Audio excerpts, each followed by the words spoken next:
Hello. Good afternoon, everyone. We will start our discussions on week 6. I welcome you all once again to the doubt clearing session for Smart Grid Basics to Advanced Technologies. So, in the previous week, basically, we studied the standalone operation of microgrids, like how the transition between the grid connected to islanded mode of operation happens and why it is necessary to detect this islanded mode of operation of the microgrid. Then we saw the different protection issues arising due to the integration of the renewables, which was mainly because of the bidirectional power flow, which led to changes in the level of fault current, changes in the direction. Basically, in this week, we will see that how we can basically adapt our protection schemes to detect the fault in the presence of the renewable resources. So the first thing that we require is the relays now to have a sense of direction. So earlier we know the traditional overcurrent relays. What they can do is they cannot sense basically if the fault is basically behind it or forward to it. It can only see the level of fault current, the magnitude of fault current that is passing through it. But in the era of the smart grid, we need relays with the sense of direction. So, how this relay can sense the direction, we will see through this example first. So, here you can see that there is a feeder L, M, and MN, and we have two sources, source 1 and source 2 connected at the bus L and bus N respectively. So, yes, so we are studying here for basically the relay RMN here. So you can see, let us say for relay RMN. So let us first consider for fault F1. So if there is a fault in this F1 in the feeder MN, then you will have two fault currents from the source 1 and from the source 2. So the fault F1 is fed by both source 1 and source 2. And what is the direction that we will see? So here you see this is from IF1 S1 and this will be your IF2 S2. So total fault current for F1 fault will be sum of these two currents. And the relay MN, the direction of current sensed for this F1 fault is in this direction from M to N basically. Now, if there is a fault F2, it will be again fed by both of these sources. So, uh,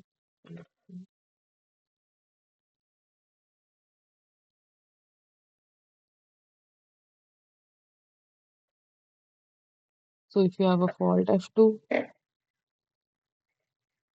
then this is one, and similarly another. So this will be IF2 S1. This is your IF2 S2. So similarly, your IF2 is sum of IF2 S1 plus IF2 S2. And in this scenario, what is the current direction faced direction that is sensed by RMN? It is from N to M in this direction, right? So basically, if there is of this relay RMN, there is, we can say, a change of direction depending upon whether the fault is ahead of it or behind of it. So that we can see it through the phasor. Here you see this is the normal condition here. And let's say at this t equal to 1, we start the fault conditions. So for the fault F1, that is the solid blue line, you can see there is no change in the direction of current, right? Because earlier also the current was flowing from M to N, and after fault also it is in the forward direction only. So there is no change in this direction.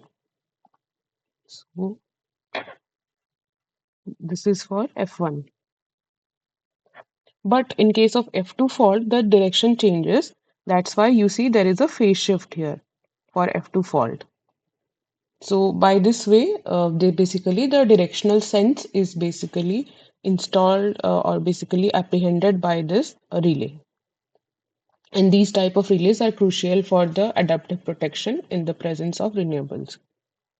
So next we'll see how we will use these relays for protection schemes. Next, what is the need for adaptive protection that we saw in the previous discussions, our previous discussions, that there were various issues, right? Those blinding of protection. Just a second, excuse me. Hello?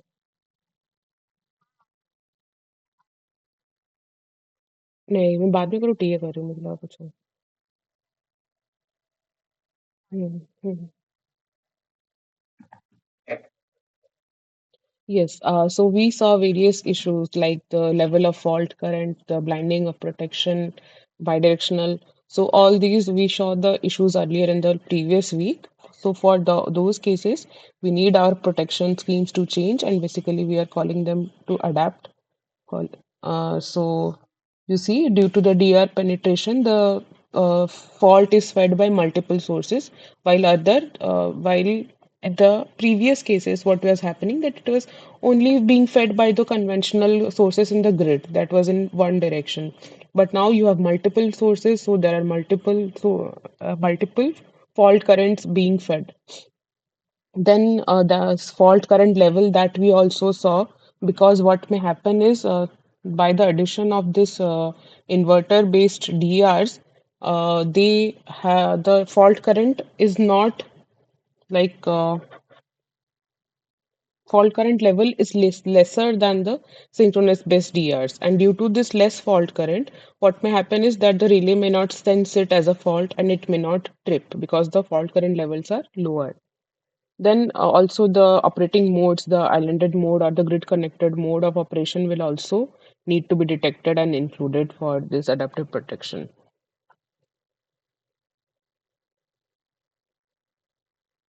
So one such method is your sequence based current. So here what we are doing that there, let's say there is a feeder which is shown here.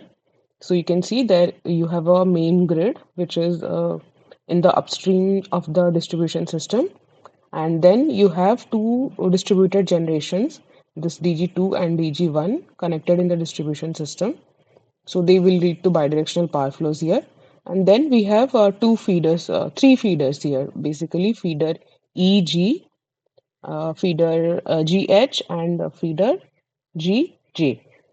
So we need to see that how these three feeders will be protected in case of the presence of this DG1 and DG2. So for that, the scheme that is proposed here is based on your sequence current.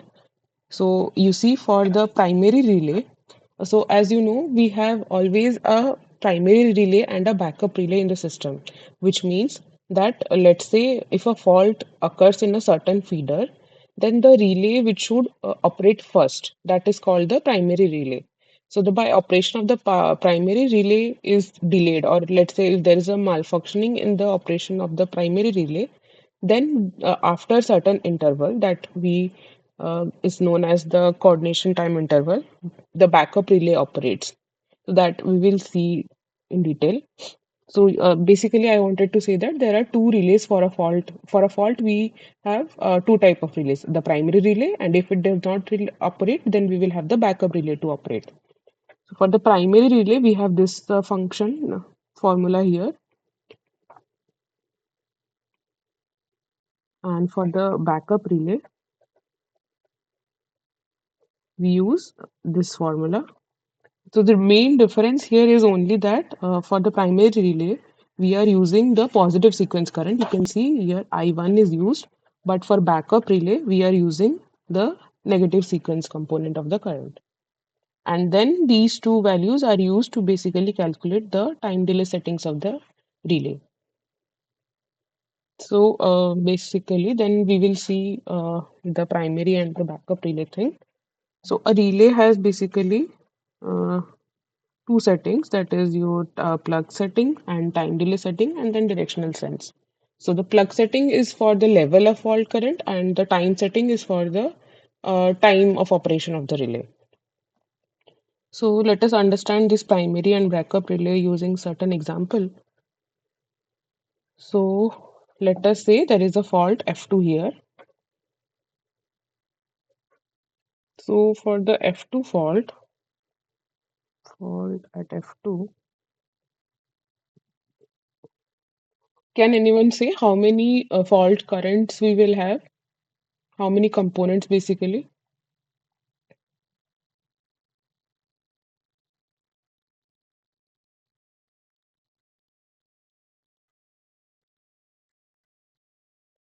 Basically, how many sources are present in this system?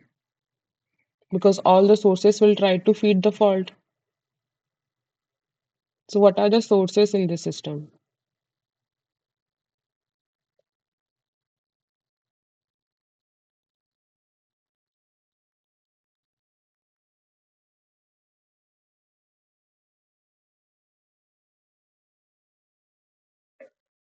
One is the grid, right?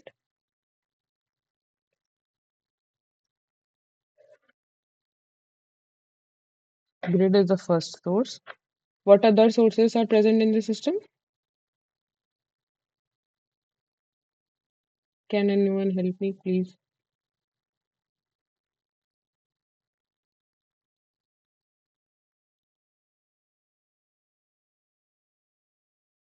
So these DGs are sources, right?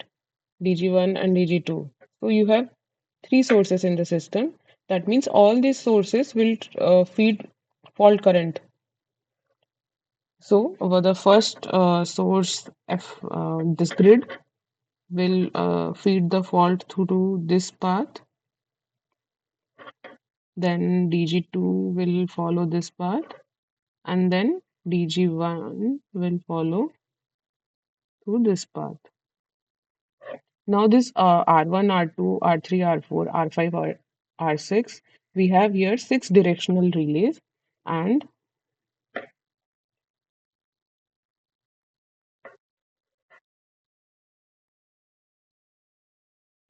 these are their direction sense. What is meant by direction sense is this relay R1, I have the arrow in forward direction, means only for fault current in this direction, in the forward direction, the R1 will operate. If the fault current is in the opposite direction, it won't operate. Similarly, R2 will operate if there is a fault current in the backward direction. It will not operate for forward direction. So these arrows are representing basically the direction, sense of direction of the relays. Okay. Is this clear? If any, you can interrupt at any time if I'm going fast or something like that. So for fault at F2, which will be the primary relay?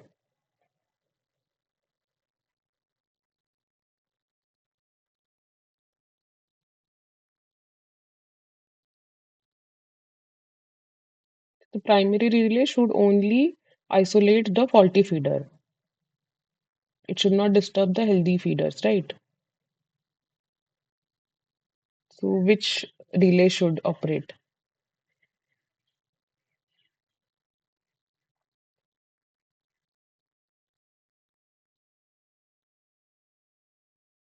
Dipansh, Devansh, Saurav.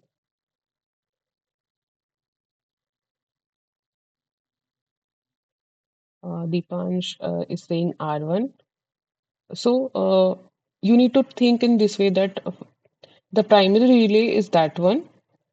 If it operates, then the only the faulty feeder will isolate. If R1 will operate, then it will also isolate EG feeder, but EG is the healthy feeder. We don't want to remove that.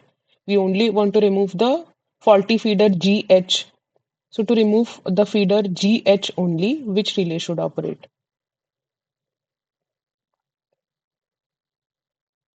Yeah, so to remove a GH feeder, which relay should operate? Relay or relays?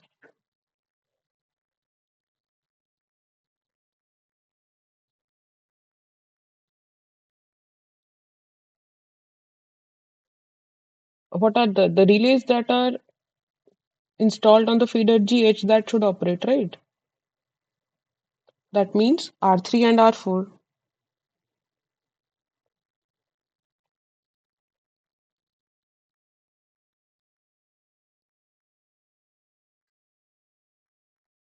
So R3 and R4, these are your primary relays for fault at F2. Next, we'll see which will act as the backup relay. So backup relay for R3. So we'll discuss first about this relay R3.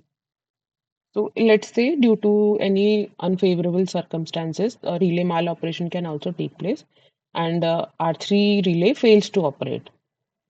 Then which other relay should operate to isolate the fault?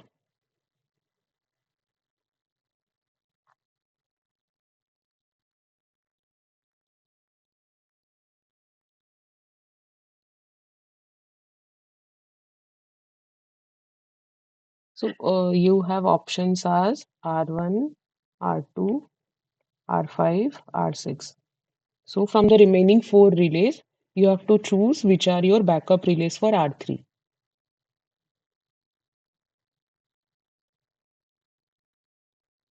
R2.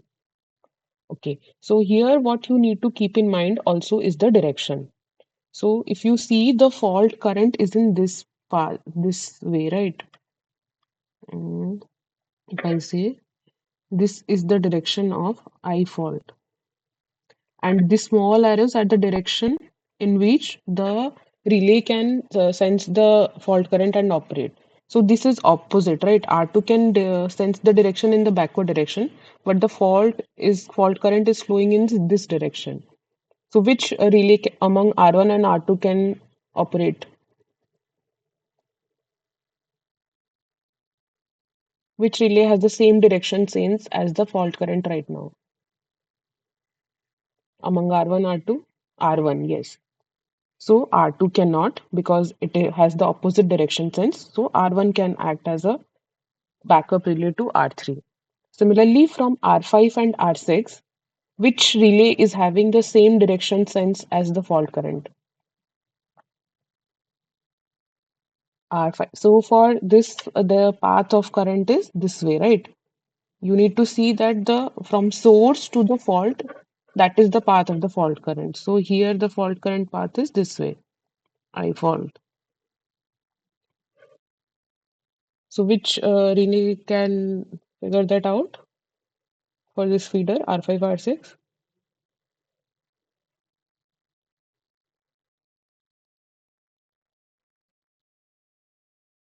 R6, yes, because the fault current is in this direction, which matches with R6. R5 cannot sense the fault current, so R5 cannot, R6. So the backup relays for R3 are R1 and R6. The same procedure then we need to do for R4. So is there any backup relay for R4?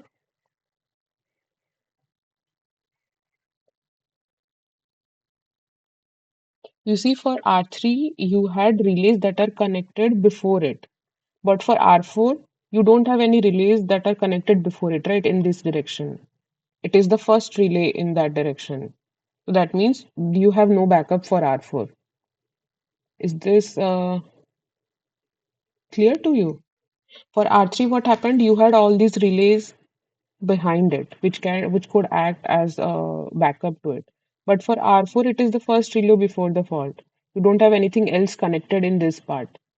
So that's why there is no backup relay for R4. Similarly, if we then, so is this clear?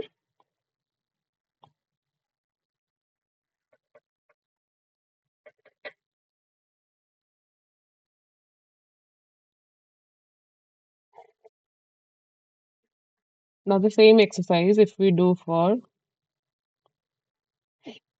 fault F1.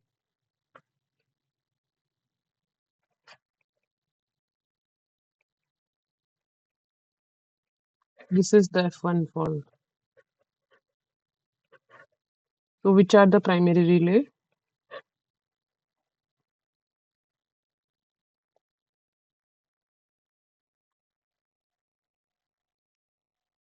Yes, because fault F1 is on the feeder EG and R1 and R2 are the relays on this feeder EG.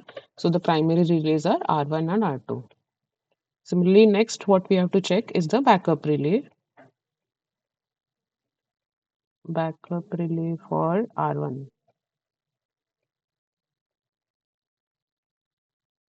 So which will be the backup relay for R1?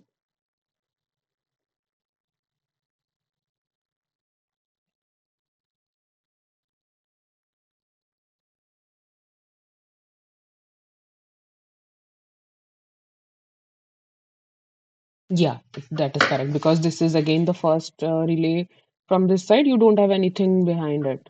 So for relay R1, you have no backup. Good.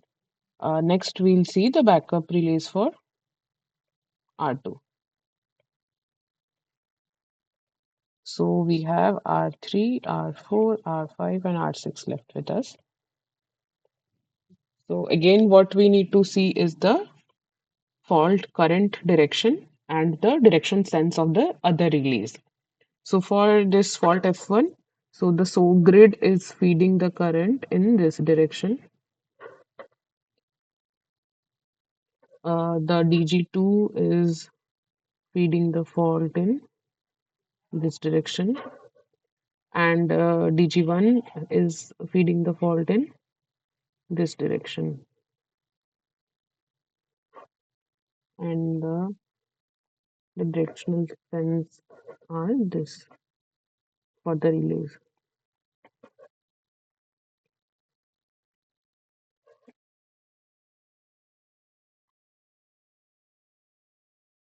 So among R3, R4, which can act as backup relay for R2?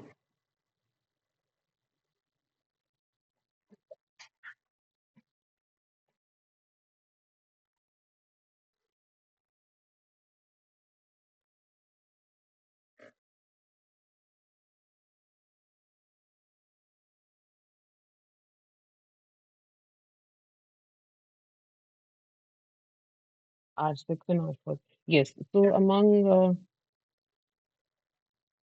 R4. Okay. Yes, you're correct. So you see, for this, the fault current direction is this one, which matches with the direction sense of R4. So R3 cannot be, R4 will be. And similarly, for here, the current direction is this, and it matches with R6. So R4 and R6 are the backup relay for the R2 relay, primary relay of R2. Good. Then we have another fault left, last one.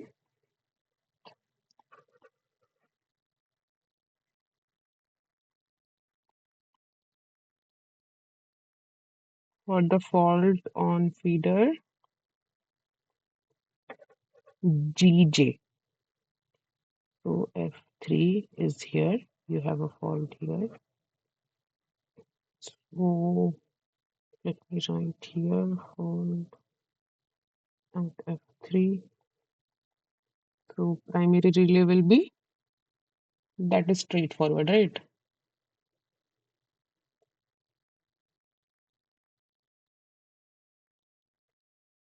For fault F3, the primary relays are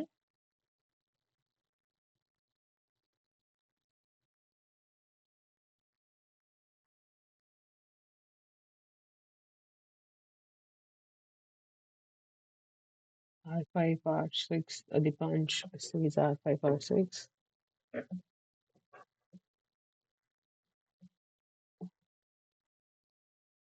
Saurav and Devansh, do you have any idea? R5, R6. Yes, so basically the feeder, the relays connected on this feeder are R5, R6. So they will be the primary relays for this fault F3. Then we'll see backup relay. So first backup relay for R6.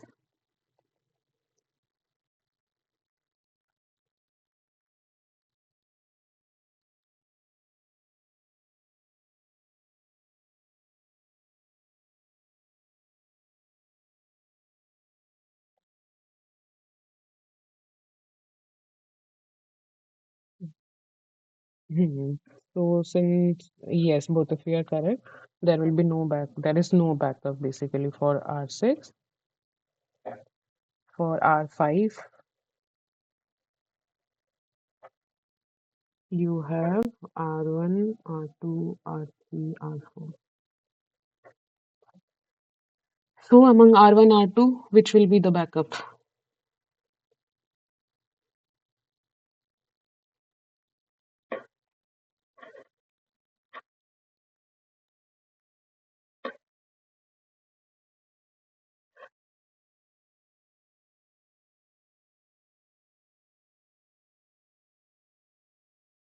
Among R1, R2,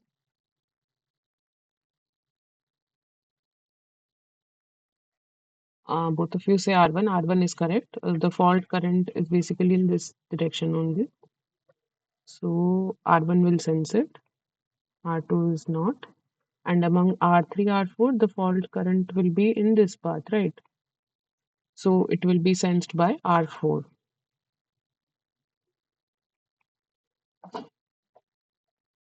So the backup relay for R5 are R1 and R3. So what we do is basically the concept is such that the primary relay should operate in case of this fault at F3. If they fail to operate, then after certain interval of after waiting this backup relays, they will wait for 1 second that we'll see the what is the range. So after even if after waiting that much amount of period, they can see that the feeder has not been removed, then the backup relay will operate. But then if the backup relay operates, what will happen is the healthy part of the feeder will also be isolated. Okay.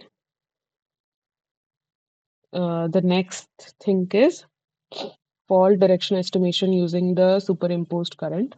So here, basically, you have two types of fault, that is fault in the upstream or in the downstream. And by analyzing these angles, basically phi F1 and phi F2, they have basically come up with a lookup table kind of thing.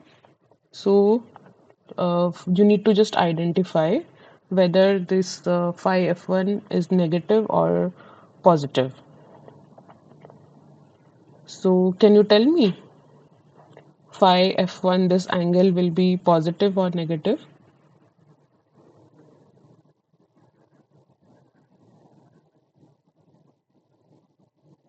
That we see by the direction basically. Uh, Anti-clockwise direction is taken as negative or positive.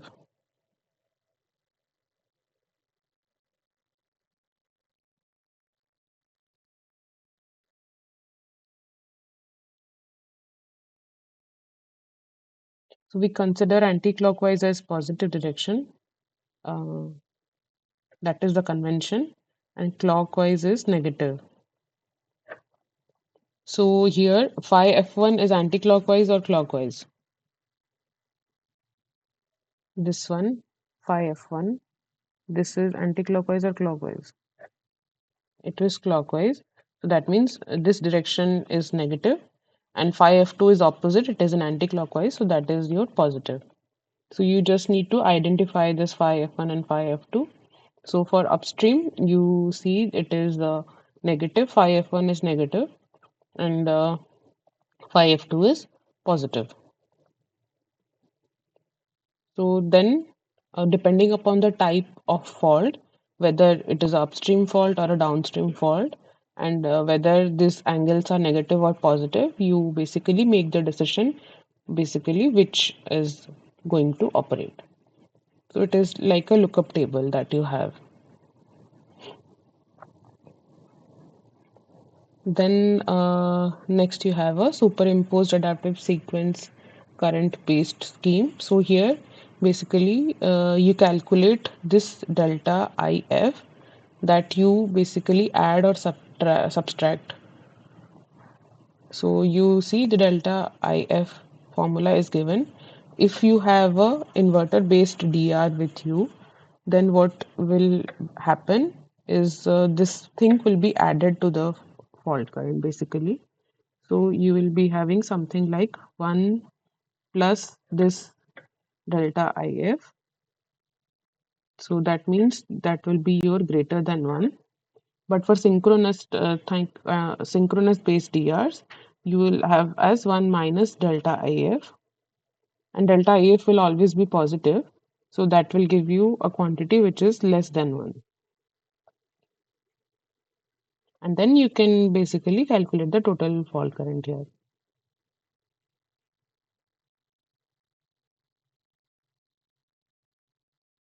The next thing that we saw in this week was the energy storage system operation, and we have seen this in the previous week also, how they help in the grid operations.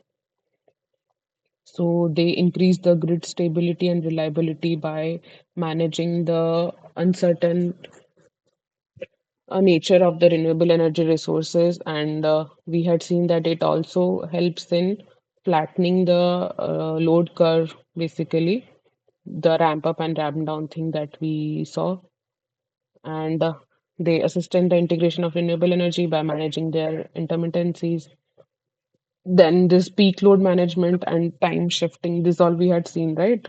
Um, we had seen this multiple times that we have whenever there is a need of ramp up services, basically. Let's see.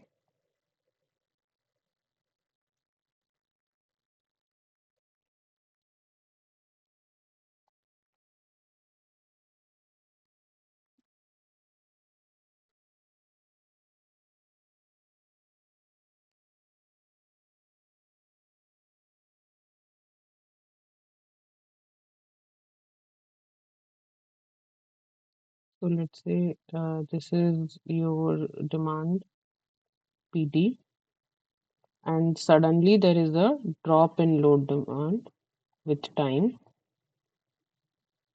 So what you need to do is within this short interval time delta T, you need to whether this will require ramp up service or ramp down service.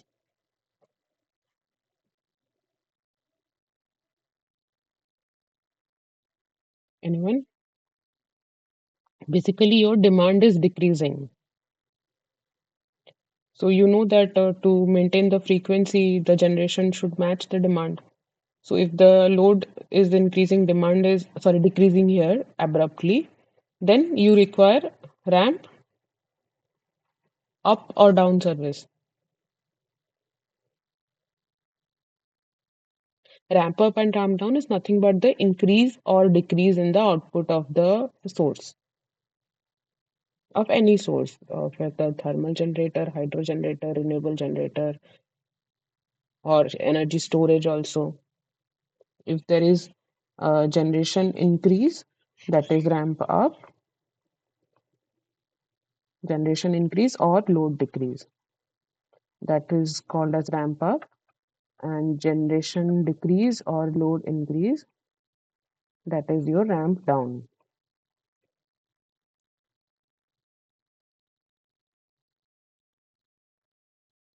Okay, I think this load decrease will confuse you. Yes. So now if there is a sudden decrease in load, that means your what should happen to generation? It should decrease or increase? Load decreases abruptly. Generation should decrease or increase?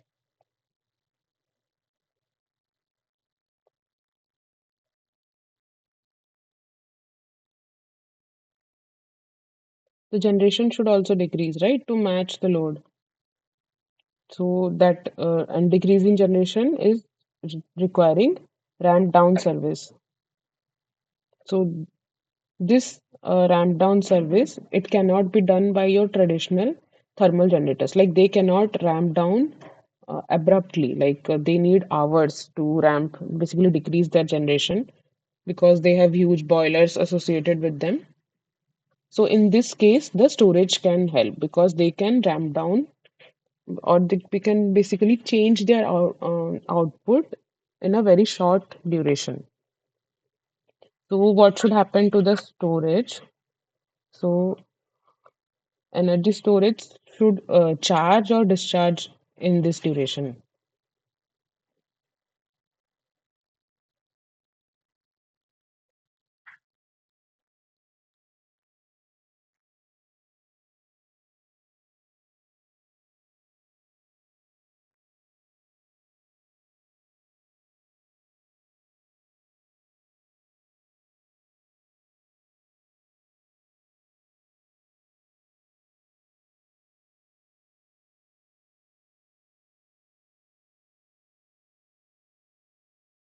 The energy storage should charge, right? Because you have excess generation with you here, which you cannot decrease abruptly.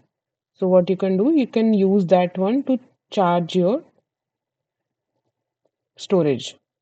Similarly, when it is the opposite case, when there is a sudden increase in the load demand, you see, sudden increase in the load demand. So to meet this excess load, the energy storage can inject power, so it can discharge.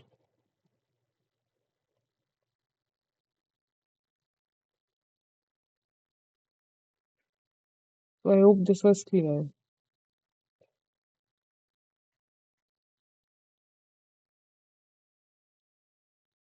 Let's say you have a energy storage device connected here to the bus, and let's say it is charging.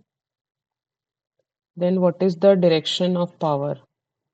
Is it this way or is it this way?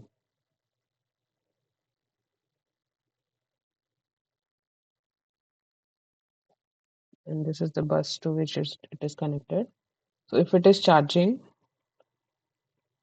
so what is the direction of power? From bus to ES, yes, it will consume power. It will absorb power from the grid. So it is from bus to the storage. And whenever it is discharging, that means it is injecting power back to the grid. So it is in the opposite direction. And I hope this was also clear. So here you require ramp down service, here you require ramp up service. So either you can tell the storage to charge or generation to low, or here you can ask the storage to discharge or generation to increase to match the load. Then you have frequency regulation, voltage support. So this also we have seen earlier. Basically, frequency regulation is closely related to this active power flow. And basically, if you ensure the generation and demand matching, then frequency will be regulated. And for voltage support, the storage can also help in voltage support by regulating the reactive power.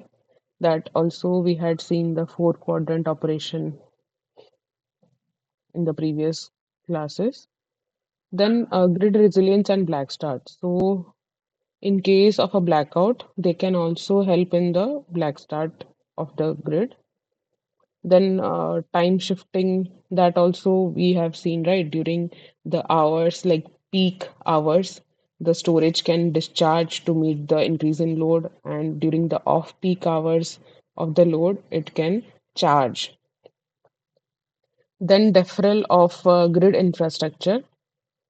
So what this exactly means is let's say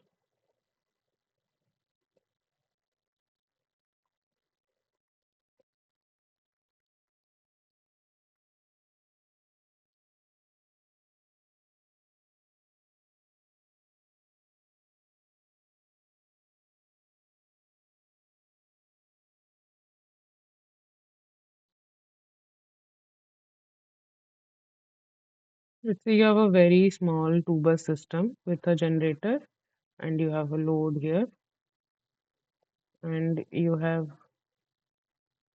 energy storage here.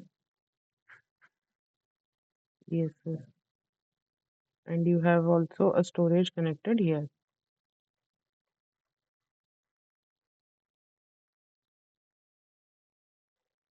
In the first case, let's say there is no energy storage. Okay. So let's say this is not a conventional thermal generator. Wait, let me read the.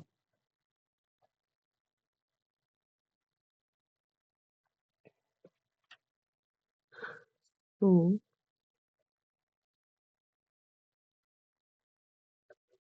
so let's say this is the fixed load of 10 megawatt, and you have a PV or any renewable, which is not certain basically. So if you don't have energy storage, and let's say there are multiple loads here. So let's say your power here is 10 megawatt. P generated is 10 megawatt. Then can you supply the total load of the system?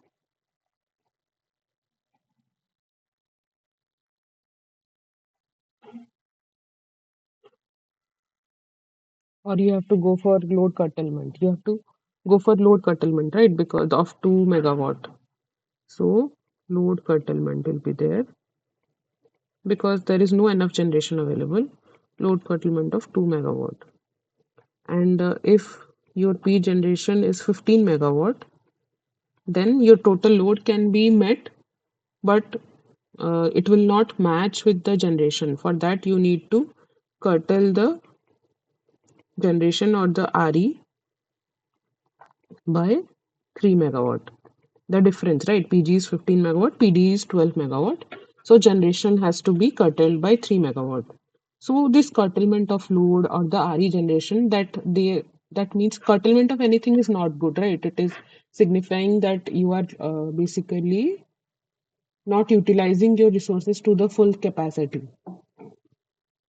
And another condition, let's say you have a PG, sorry, let's say the PG is 15 megawatt, but if the line limit here is 10 megawatt, PG is 15 megawatt and line limit is 10 megawatt. Then in this case, what will happen? Both load curtailment and RE curtailment. By how much can you tell? How much load will be curtailed in this case?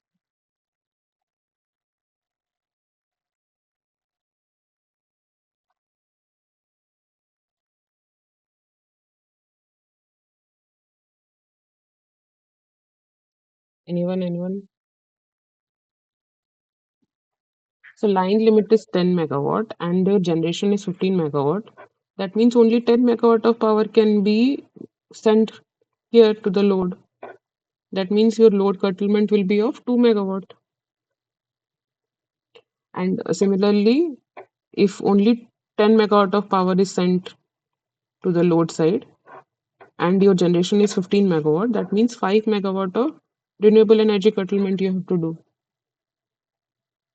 So that means even if you have 15 megawatt of power with you, due to the low capacity of the transmission line, you cannot meet the load. So this is giving you the worst decision. So grid investment deferral, basically for that, what you need to do, either you need to install another line here of 10 megawatt, then you can basically avoid the curtailment of the generation and the load. And the other thing is, if you don't want to basically install this new line, instead of grid expansion, that is adding new line, you can add storage. And by adding the energy storage, we can see that without this 10 megawatt increase of the capacity of line, we can avoid the load curtailment and the RE curtailment also. So if you install in the case two renewables, so you will have to connect a storage here also. I'm combining this load to 12 megawatt here and a storage this side also.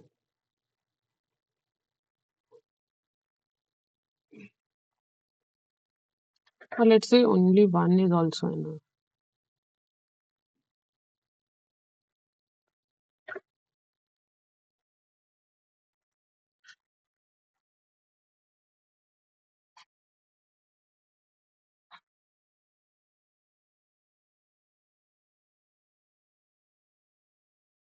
Okay, so this capacity was 10 megawatt, and when PG is 15 megawatt, so what about energy storage 1? It will charge or discharge?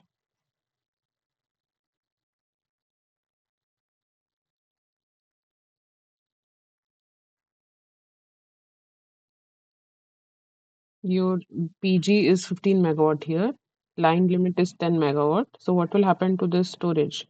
It will charge or discharge?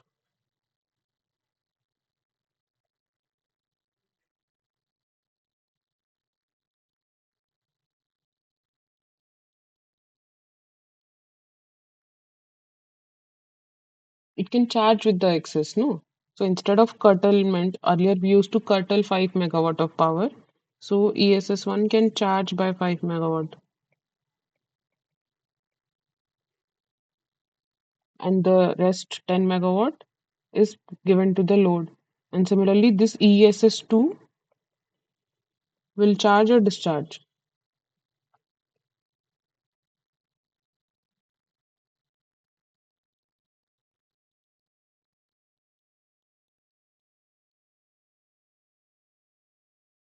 It will basically discharge by 2 megawatt, because 10 megawatt of power is coming from this line and the demand is 12 megawatt. So this will discharge by 2 megawatt. So by the use of the storage, we see that we can avoid the curtailment of generation and the load without adding any extra line. So deferring means without installing new lines, without installing new grid infrastructure, not only transmission line, transformers and substations, everything else. So those investment can be avoided by the use of energy storage.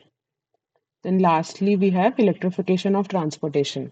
So that is nothing but your EVs and all that are coming up, hydrogen vehicles and electric vehicles.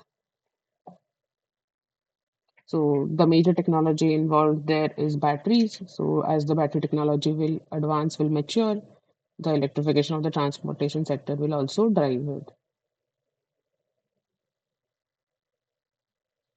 Then this was the classification of the energy storage systems on the basis of like how they are storing the energy in which form. So there is thermal type, a mechanical type, a chemical and electrochemical type. So mostly we are our the in the grid we are using electrochemical type of storage in the form of your battery. Then hydrogen storage is coming up quite rapidly. Then other two are also there. Pumped hydro for the seasonal kind of storage. We use pumped hydro where we store the rainy water in case of the your rainy season in the dams and then discharge it during the summer. So that is a kind of seasonal storage, long-term energy storage.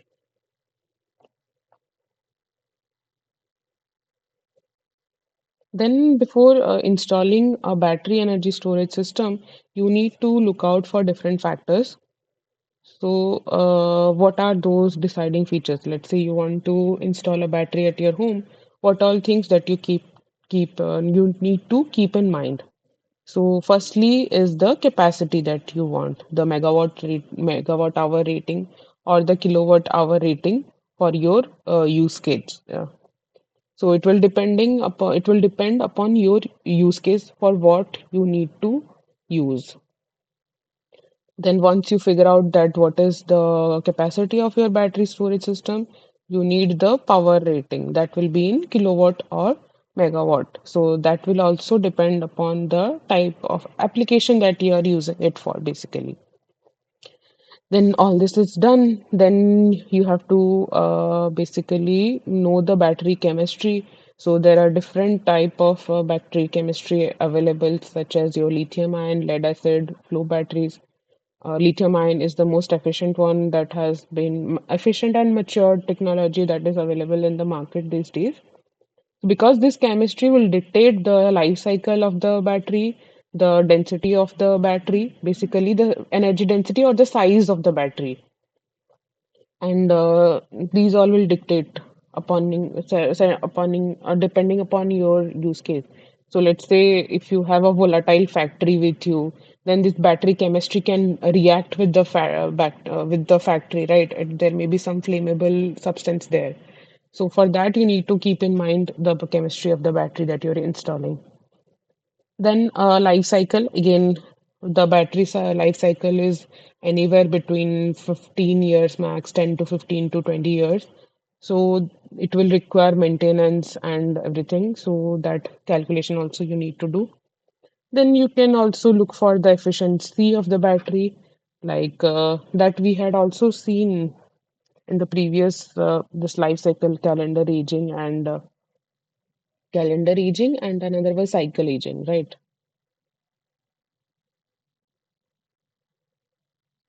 Then next is your depth of discharge because the keeping it in greater depth of discharge will basically hamper the life cycle of the battery.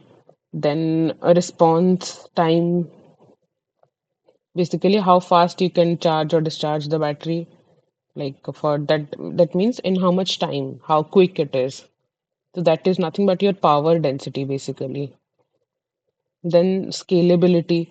So let's say you had installed a 10 kilowatt hour battery in your system and you want to expand it to 20 kilowatt hour.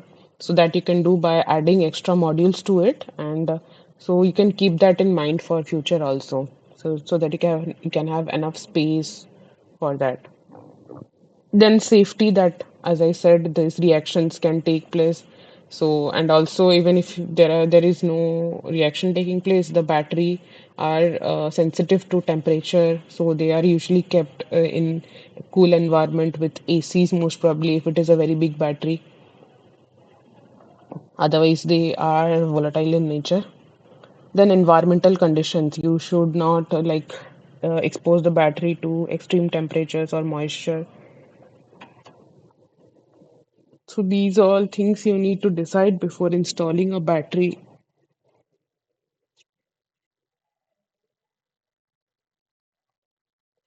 Then the integration, like you need converters with the battery, you need inverters, converters, a battery management system or energy management system. So those all features also you need to add with it, converters with it.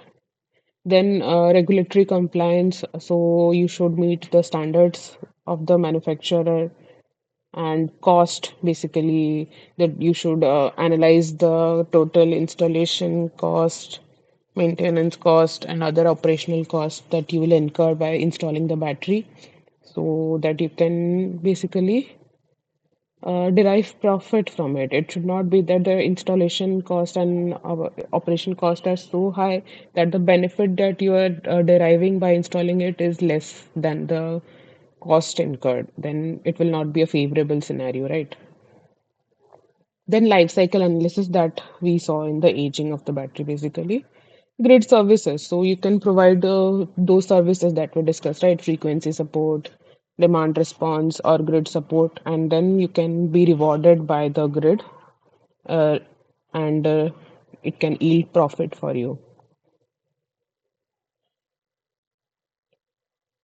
Then, what are the various factors affecting the battery performance? So that we saw the battery chemistry will dictate it, the efficiency of the battery. Then temperature, we saw that they are also very sensitive to the temperature. The SOC, basically, what is the average SOC and the DOD that you are maintaining of the battery, that will also detect the battery performance.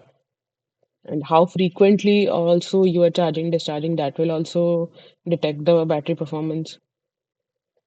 That is basically your rate of charge and rate of discharge. So not only by how much, but also by what rate.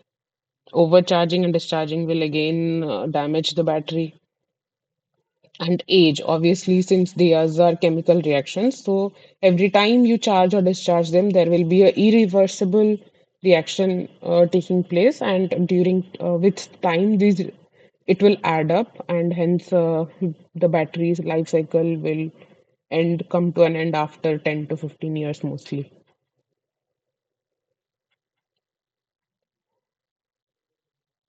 Then environmental conditions, yes, this will affect the protection that you have, then cell balancing, basically that we saw in one of the lectures, like if you have multiple cells connected in series and parallel, then each cell will not have the same SOC, so we need cell balancing to basically have the same SOC level of each battery to prevent any overcharging or over discharging of a single cell. Then usage pattern, which means that how frequently you are charging, discharging them, what are your charging, discharging patterns. So these all will affect the battery performance. Then we saw that nowadays the talk of DC microgrid is coming up.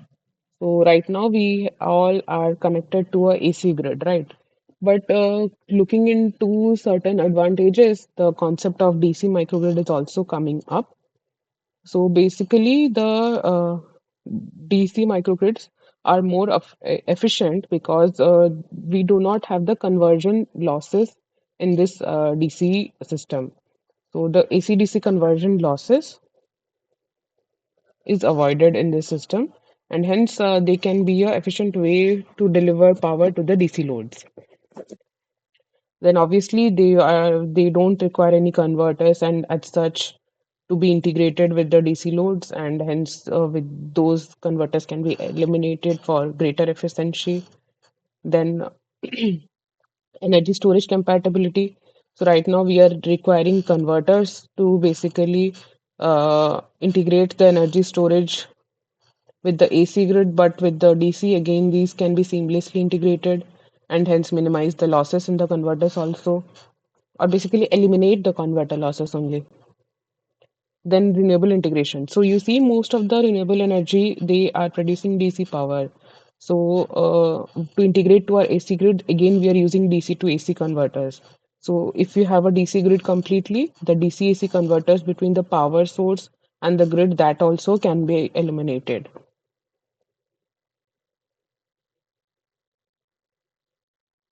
Then reduced electrical losses, so that we had seen earlier classes also, because you don't have the skin effect and the proximity effect. So DC microgrids can minimize the losses. Then simplified control and protection, because here you only have frequency with you. You don't have to concerned about the reactive power, and hence the control is more simplified here. Then resilience. So because you don't have the phase imbalance and frequency deviation, so hence they are more like we can say less susceptible to the faults and disturbances like in a AC grid. Then remote and off-grid location. So basically, whenever you have a remote location where, let's say, hilly areas or desert areas, so there you can install your small renewable generations. So they will be of DC type only. And then this DC small generations can be used to meet the DC loads in a off-grid setup. without the need of any converters. And this will again reduce their dependency on the main grid for the remote application. Then reduced EMI, that electromagnetic interference, because uh, they will not communicate, basically interact with your other electronic devices, and which can be basically which can lead to less your electromagnetic interference. Then there are different topologies available for this: the single bus, the multi-bus, the reconfigurable, like your ring bus system or your MTDC, multi-terminal DC system. So these are different configuration for the DC microgrid. Then you can have different sources such as solar, fuel cell, wind, etc. And you can also have different types of load, constant current, power, or impedance load. So the basically these permutation combinations you can do for creating your DC microgrid. But again, they are coming with certain disadvantages also. First is for your long distance transmission. Then for voltage drop issues also, because at lower voltages, so you cannot transfer greater amount of power. They will cause severe losses in the system. Then there is complex voltage regulation and equipment compatibility. Although the DC system is compatible with the DC loads, but we have certain induction motor loads with us in the industries and also in the residential. So again, we will need AC-DC, now DC-AC converters with that. Then the cost of DC-DC conversion. So to match the basically right now we match the frequencies in the AC system to connect them. To connect the DC systems, we need to match the voltage level, and we'll require DC-DC converters for that. And then again, they will also have their own set of challenges with it. So for that, we will also see AC microgrid. So these we saw in the previous also. Uh, they can operate in the normal mode of operation or the grid connected mode, and in the islanded or the isolated mode of operation. We had seen this in the previous one.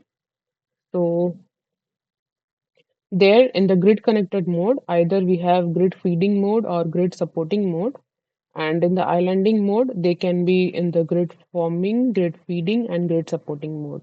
So what are these modes? We will see one by one. So in the grid feeding or the grid following mode, so sorry, yeah. So in the grid feeding mode, we model that system as a current source with a high impedance. For the grid forming case, it is modeled as a voltage source with a low impedance. And in the grid supporting mode, it can be modeled as both, as a current with high impedance or a voltage with low impedance. Now, next thing is that here, what is the function? So in the grid feeding or the grid following mode, yeah, so it can operate only in grid connected mode. Grid forming is in the islanded mode, and grid supporting is in both grid connected and islanded.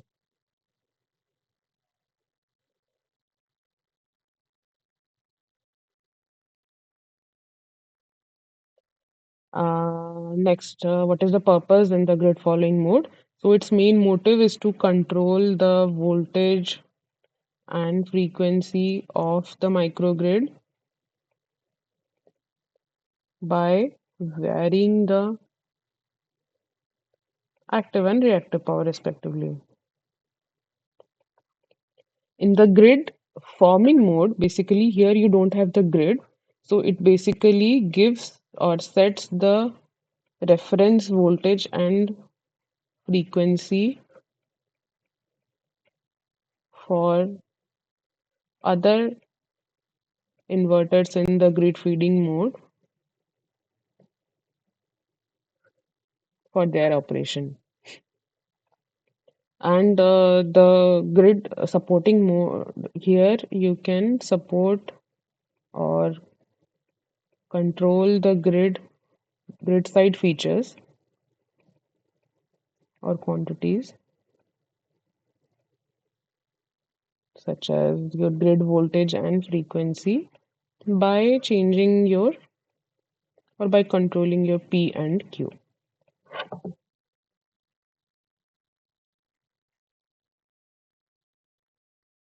So these microgrids, they can also provide various ancillary services in both grid connected and islanded mode.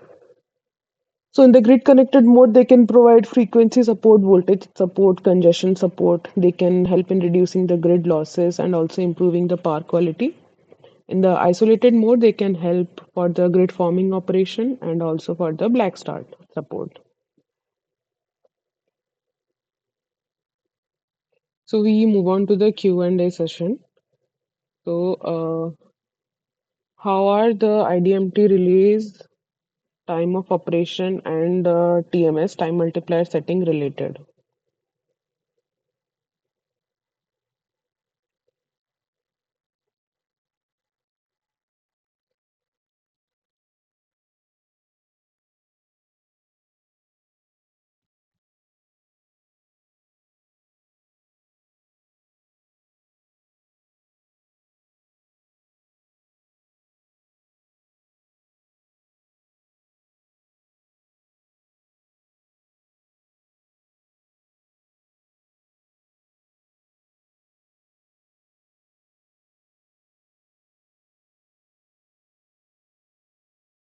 Saurabh says directly proportional.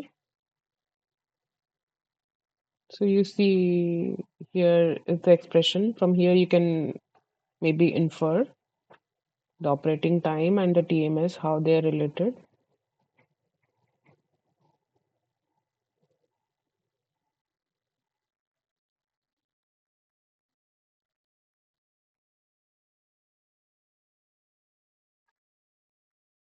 So yes, yeah, they are directly proportional, right? Saurabh was correct. Using the analogy of a fuel tank in a car, the state of charge SOC estimation is often called the fuel level, fuel capacity, fuel gauge, or all of the above.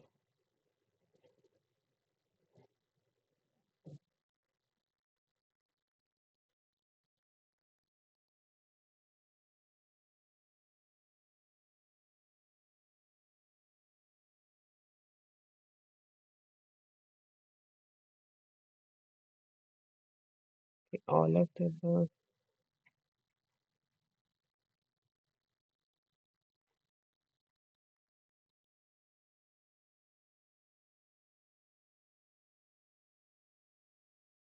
So SOC estimation basically tells that how much charge is being left in the storage device. Similarly, in a car, the fuel gauge tells you that how much of fuel is left in the tank. So the correct answer is fuel gauge basically. Factors considered during cell selection of battery. Which factors need to be considered? Weight of cell, depth of discharge, ambient temperature, or all of the above.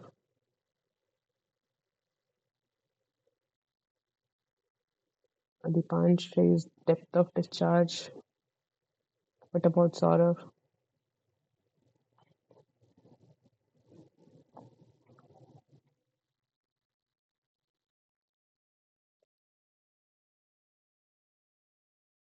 So temperature also need to be considered, right? Because we saw no overheating can lead to damage to the battery.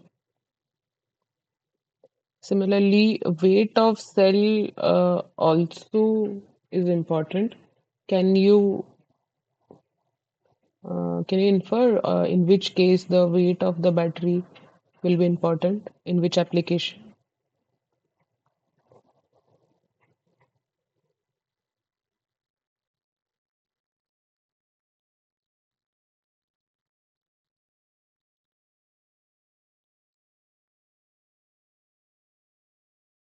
So any kind of portable devices, right? Where you have to carry it, like your smartphones or calculators or your electric vehicles. So there you have a moving battery, mobile energy storage type of system. So there the weight of cell will impact. And similarly, by weight of cell, let's say, wherever there is capacity constraints, let's say you don't have enough land with you. So you want basically a high energy density cell where enough compact area, more amount of energy can be stored. So that means higher energy density. So basically, all these factors, all the three weight of cell, depth of discharge, and ambient temperature are to be considered during the selection of the battery.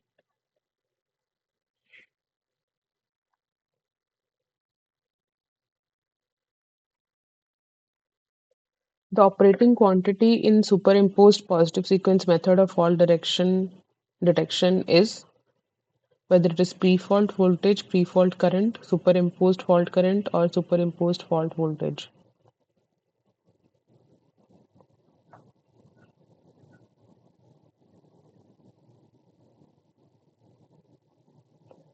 Dipansha is superimposed fault current.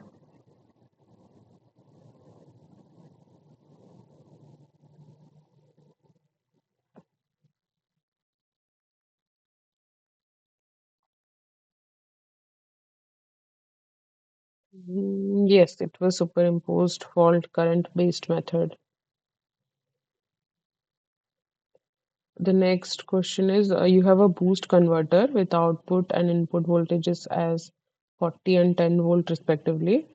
Then can you calculate the duty ratio of the converter?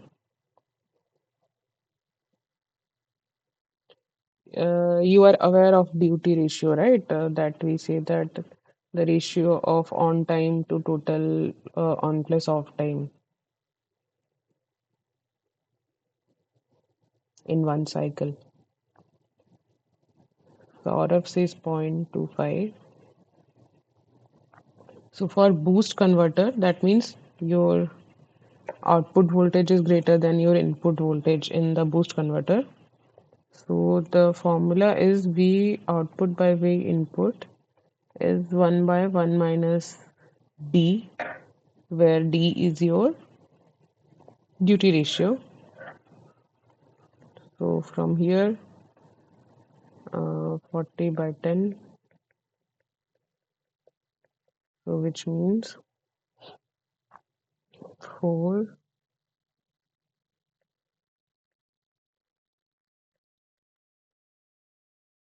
So how much is D?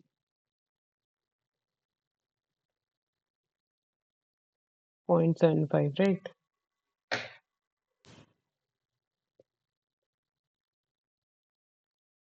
Yes, sorry, it is 0.75.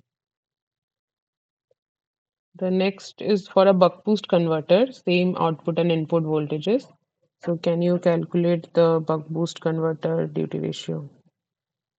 So buck boost converter can either increase the voltage or decrease the voltage. It can do both.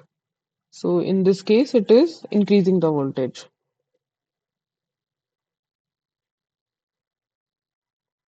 So that is V in output by input.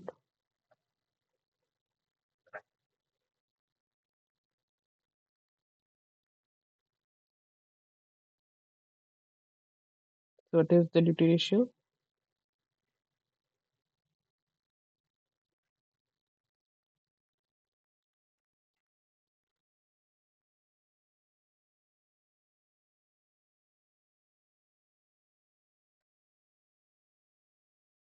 0.8. Okay.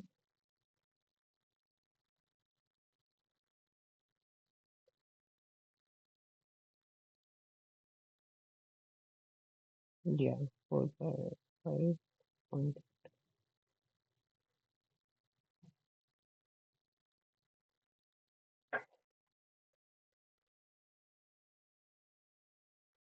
Next is same question, but here it is decreasing the voltage. You see, now the output voltage is 10 and input voltage was 40.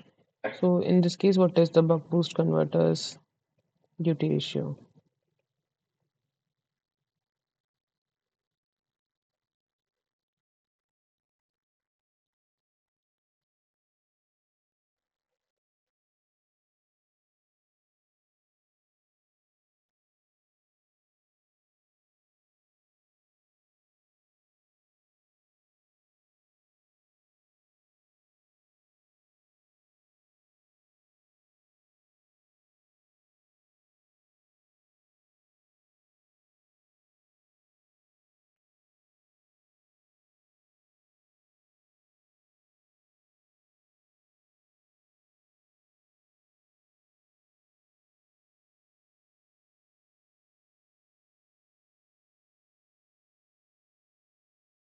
What will be the duty ratio here?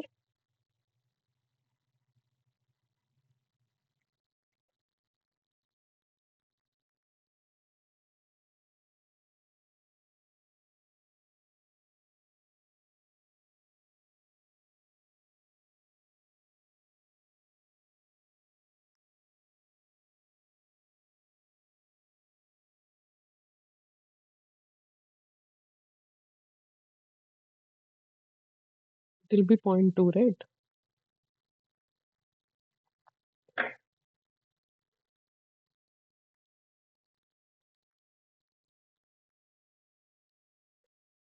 So next question is that a grid forming power converter can be represented as an idle voltage source with low impedance, a high impedance, zero impedance, or what?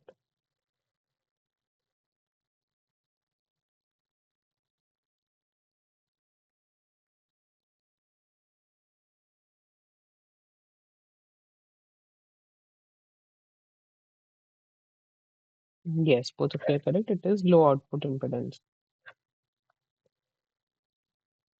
Then the operation time limit and desired CTI, that is your coordination time interval, of both the primary relay and backup relay is within 1 second. Like what is the time limit, time range?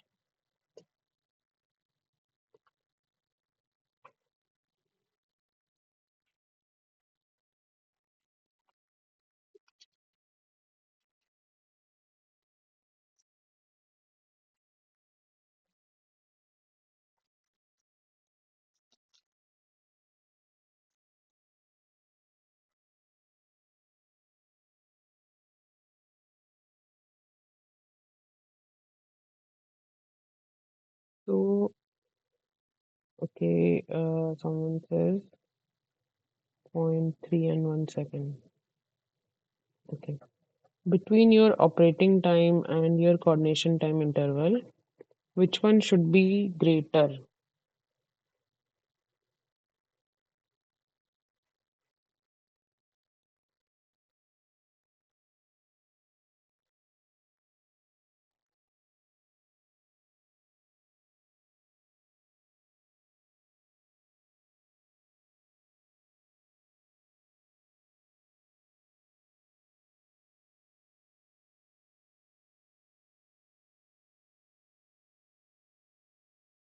Operating time should be greater.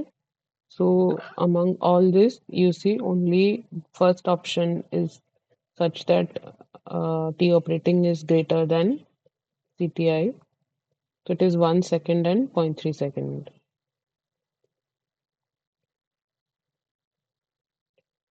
In islanded mode, what is the function of microgrid ancillary service? Black start, voltage, grid loss reduction, or all of the above?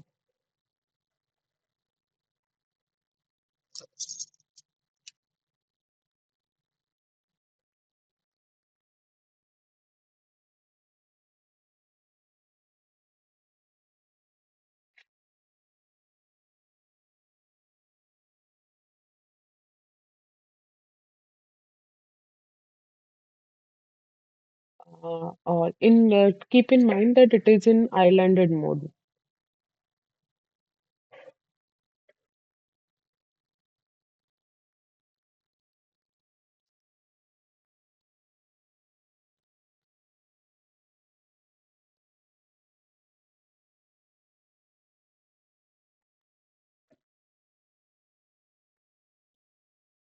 In islanded mode, it can support majorly for black start support, right?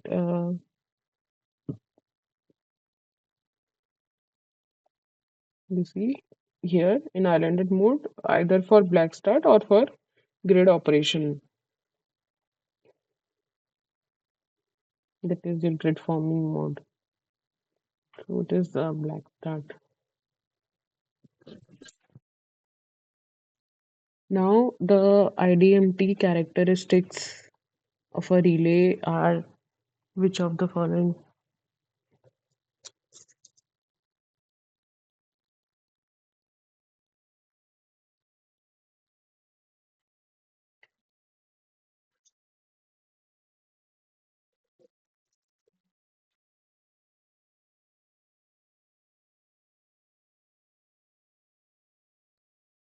Third one, 0.4, yes.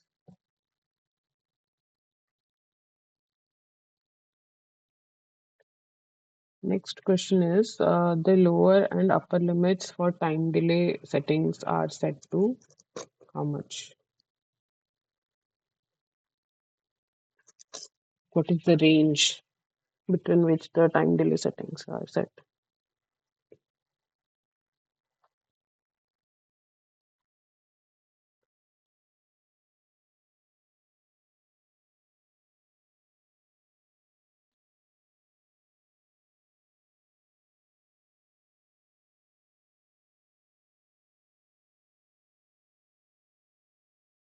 Yes, it is 0.05 to 1 second. Now, what is the main advantage of using adaptive protection scheme in the context of smart grids? They're cost effective, not dependent on current information, work well with fixed mode of operation, or lastly, they can handle the fluctuating nature of renewables and changing fault conditions.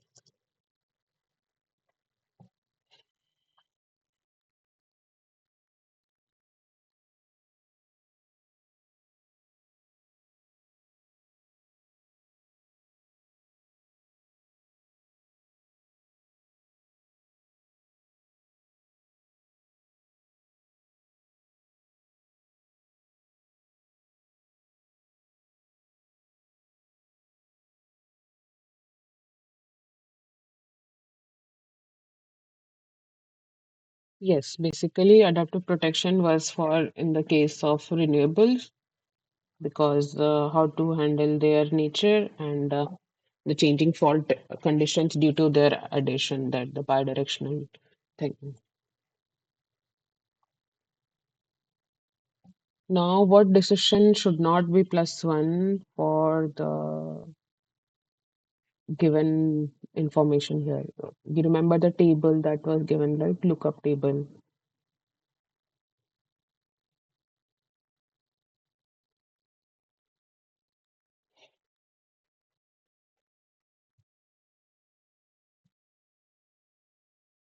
Mm,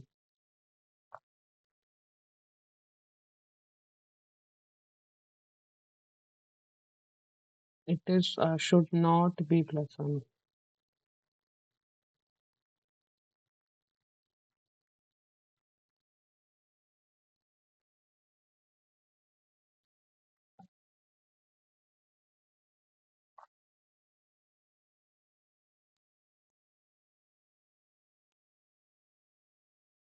So it is upstream power flow.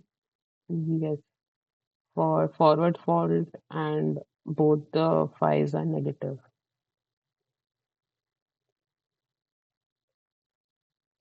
Next is which of the following states the importance of DC grid over AC grid? First is relative easier frequency and bar control. Second, absence of reactive power control. Third, reduced power congestion. Fourth, reduced system losses.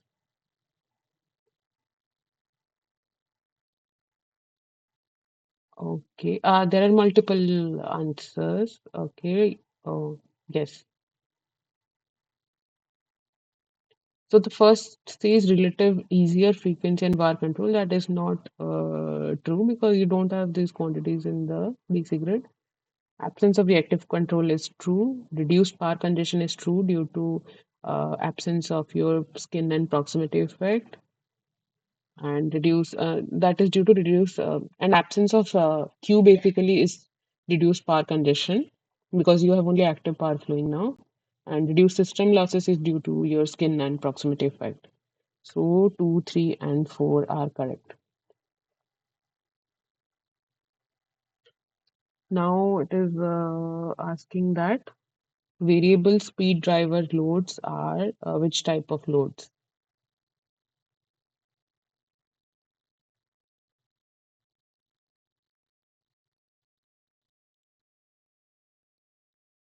Constant current, constant impedance, constant power.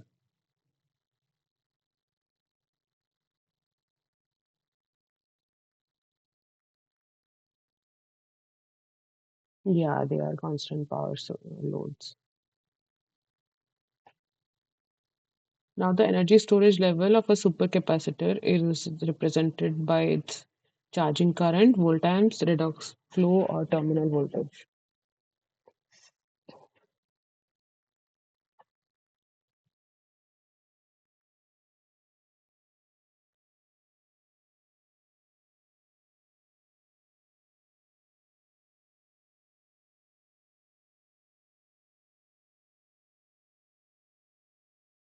Yes, it is terminal voltage.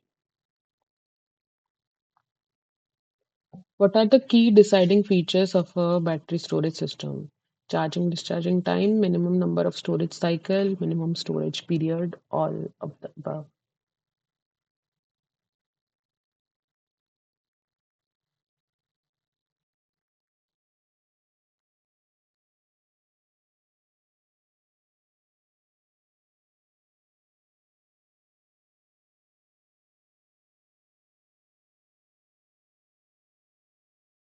Yes, we had seen that all these factors are important. So all of the above. The capacity of battery is measured in which quantity? Kilowatt hour, ampere hour, volt amp hour, or none of the above. Yeah, it is ampere hour.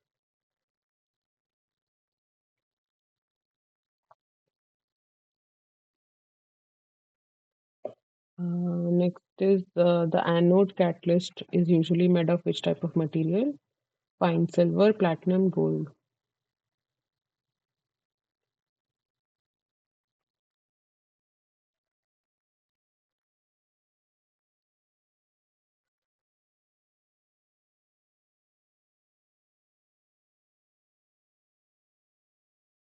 Yes, platinum is correct. So, do you have any other queries from the week's content? Then we can discuss those. We have time with us.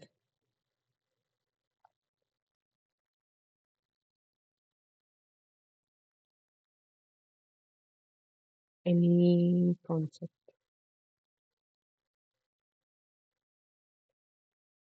Okay.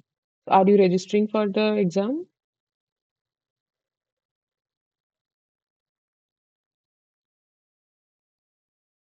Okay.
Hello